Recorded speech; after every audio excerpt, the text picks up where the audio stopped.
An extremely important topic for any married woman to understand. The satisfaction of your husband and not your mother. This topic has been covered in the book Principles of Marriage and Family Ethics by Ibrahim Amini. You can download the book from alislam.org. If you're a reader, go ahead and read it out from there. However, I'm going to cover this topic in this audio. A girl, while in her parents' house, is duty-bound to satisfy them. However, once she is married, her role changes. In her husband's house, a woman should give priority to her husband's needs, even when there are conflicting desires of her husband and her parents. She should obey her husband, even at the expense of the parents' dissatisfaction. Obedience to one's husband may harm one's marital relationship and vice versa. Moreover, many mothers do not enjoy a proper education and wisdom. Some mothers have not yet realized that they should leave their daughters to reach an understanding with their husbands of their own. The married couple must be left to plan their own affairs, and if they encounter any difficulty, they should overcome it through their own initiative. Since the wives' mothers are unaware of this point, then in their own minds they try to make their son in law act according to their desires. They try, directly and indirectly, to interfere in their family affairs. They use their young daughters, who are inexperienced and not quite aware of their situations, in order to influence the sons-in-law. The mothers constantly tell their daughters how to act, what to do, what to say, and what not to say. The poor daughter, who regards her mother as sympathetic and experienced, obeys her and commits herself to the mother's desires too. There would not be any problems if the son-in-law submits to the mother-in-law's desires. However, if he shows resistance, then rows begin to take shape. In the latter case, the ignorant mother may become so stubborn that it may lead to the destruction of her daughter's family life. The ignorant mother, instead of encouraging her daughter to devote herself to her husband, makes her oppose her husband. The mother may tell her daughter, "You have ruined your life. What an awful husband! What good men were prepared to marry you? What a good life your cousin has! How lucky your sister is! What have they got that you haven't? Why should you live like this, my poor daughter?" The mother, whose words are regarded as sympathetic, causes family rows and arguments between the daughter and her husband. The daughter is placed in a situation to pick up rows with her husband. The parents would also take sides with her.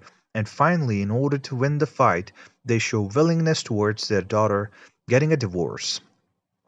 A 30-year-old woman attacked her 50-year-old mother, for she had caused her divorce. This woman said, "My mother talked behind my husband so much that it caused many arguments between me and him. Finally, I got divorced, but soon regretted it. But it was too late because 6 hours after our divorce, my former husband was engaged to my cousin. I was so frustrated that I decided to beat up my mother." The reference is also given, which I would share in the description. A 39-year-old man ran away from his wife and mother-in-law and left a letter saying, "Because of my wife's attitude and because she was not prepared to go to Abadan with me, I decided to leave this world. My wife and her mother are responsible for my death." Thus a man who was fed up of his mother-in-law's interference committed suicide. Again, the reference would be given in the description. A man who was fed up with his mother-in-law's interference threw her out of a taxi. Again, the reference would be given in the description. Undoubtedly, daughters who obey mothers of this kind and submit to their wills would inflict an irreversible blow on themselves. Therefore, any woman who cares for her family should not be influenced by her mother's will and should not regard them as 100% correct. A wise and clever woman would always examine the suggestions and sayings of her mother before implementing them in her family life. She should implement them if they did not contradict or endanger her family bonds. In this case, the daughter should submit to the will of her mother. Otherwise, if the daughter reaches the conclusion that her mother is ignorant and her suggestions lead to rows and arguments, then she can reject her. Anyway, there are two choices for the daughter. A. To go along with the desires of her mother, in which case family arguments would follow. Or option B. To ignore her mother and comply with her husband's desires. Obviously, one would not choose the former because if one did, then she would either have to live in a misery with her husband or divorce him. If she continues to live with her husband, then she, along with her husband and the children, would suffer. In the case of divorce, she would probably have to go to live with her parents. In this case, they would not accept her as a member of the family and would try to get rid of her. She would be degraded and humiliated before all the other members of the family. It is also not easy to live alone. It will also not be easy to marry again. How can one be sure that the next round will be any better? What about the children? What about the children of the next man?